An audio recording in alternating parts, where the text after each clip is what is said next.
I did one assessment, I did a second assessment, and I did a third assessment just to make sure. And I got my diagnosis. It turns out I am a late diagnosed, high masking, autistic adult. തനിക്ക് autism ഉണ്ടെന്ന് വെളിപ്പെടുത്തി ഗായിക ജ്യോത്സ്ന. ജീവിതത്തിൽ അതുവരെ സ്വയം ചോദിച്ചുകൊണ്ടിരുന്ന പല ചോദ്യങ്ങൾക്കും ഉത്തരം തന്നത് ആ ടെസ്റ്റ് റിസൾട്ട് ആയിരുന്നുവെന്നും ഗായിക പറയുന്നു. ഓട്ടിസത്തെക്കുറിച്ച് സമൂഹത്തിൽ അവബോധമുണ്ടാക്കാനാണ് ഇത്തരമൊരു തുറന്നു പറച്ചിലിന് മുതിർന്നതെന്നും ജ്യോത്സ്ന കൂട്ടിച്ചേർക്കുന്നു. ടെഡ് എക്സ് ടോക്സിലാണ് ഗായിക നിർണായക വെളിപ്പെടുത്തൽ നടത്തിയിരിക്കുന്നത്.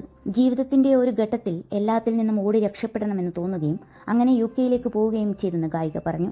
അവിടെ വെച്ച് ഒരു കോഴ്സ് പഠിക്കാൻ തുടങ്ങുകയും അത് തന്നെക്കുറിച്ച് ചില സംശയങ്ങൾ ഉണ്ടാക്കുകയും അങ്ങനെ മാനസികരോഗ വിദഗ്ധനെ കാണുകയായിരുന്നുവെന്നും ജ്യോത്സ്ന. തുടർന്ന് നടത്തിയ പരിശോധനയിലാണ് ഓട്ടിസം ഉണ്ടെന്ന് സ്ഥിരീകരിക്കുന്നത്. ഉറപ്പിക്കാനായി 3 തവണ പരിശോധന നടത്തിയെന്നും ഗായിക പറയുന്നു. ഹൈലി മാസ്കിംഗ് ഓട്ടിസ്റ്റിക് അഡൾട്ടാണ് ഞാൻ. എന്താണ് ഇവൾ പറയുന്നത്? കാണുമ്പോൾ ഓട്ടിസം ഉള്ളതുപോലെ തോന്നുന്നില്ലല്ലോ എന്ന് നിങ്ങൾ പറയാം. അത് നിങ്ങൾക്ക് ഓട്ടിസത്തെക്കുറിച്ച് അറിയാത്തത് കൊണ്ടാണ്. നമ്മൾ എല്ലാവരും ഒരു രീതിയിൽ അല്ലെങ്കിൽ മറ്റൊരു രീതിയിൽ ഓട്ടിസ്റ്റിക് ആണെന്ന് പറയുന്നവരുമുണ്ട്. പക്ഷേ അങ്ങനെയല്ല. ഒന്നില്ലെങ്കിൽ നിങ്ങൾക്ക് ഓട്ടിസം ഉണ്ടായിരിക്കും, അല്ലെങ്കിൽ ഇല്ലായിരിക്കും. ഓട്ടിസം കണ്ടുപിടിച്ചപ്പോഴാണ് ജീവിതത്തിൽ അതുവരെ ഉണ്ടായിരുന്ന പല ചോദ്യങ്ങൾക്കും ഉത്തരം ലഭിക്കുന്നത്. എൻ്റെ ചുറ്റും നടക്കുന്ന എല്ലാത്തിനോടും ഞാൻ വൈകാരികമായി പ്രതികരിച്ചു കൊണ്ടിരുന്നതിൻ്റെയും എല്ലാം വളരെ ആഴത്തിൽ അനുഭവിച്ചു കൊണ്ടിരുന്നതിൻ്റെയും കാരണം മനസ്സിലായത് അപ്പോഴാണ്. ചുറ്റുമുള്ളവരെല്ലാം പറഞ്ഞിട്ടും എന്തുകൊണ്ട് എനിക്കെല്ലാം എളുപ്പത്തിൽ എടുക്കാൻ കഴിഞ്ഞിരുന്നില്ല എന്നും അപ്പോഴാണ് തിരിച്ചറിഞ്ഞത്. ന്യൂറോട്ടിപ്പിക്കലായിട്ടുള്ള ആളുകൾക്ക് വേണ്ടി അവർ നിർമ്മിച്ച ലോകത്ത് ജീവിക്കുന്നതിൻ്റെ ഭാഗമായി എന്നെ മാസ്ക് ചെയ്യാനുള്ള നിരന്തരമായ ശ്രമങ്ങളായിരുന്നു എല്ലാത്തിനും കാരണം.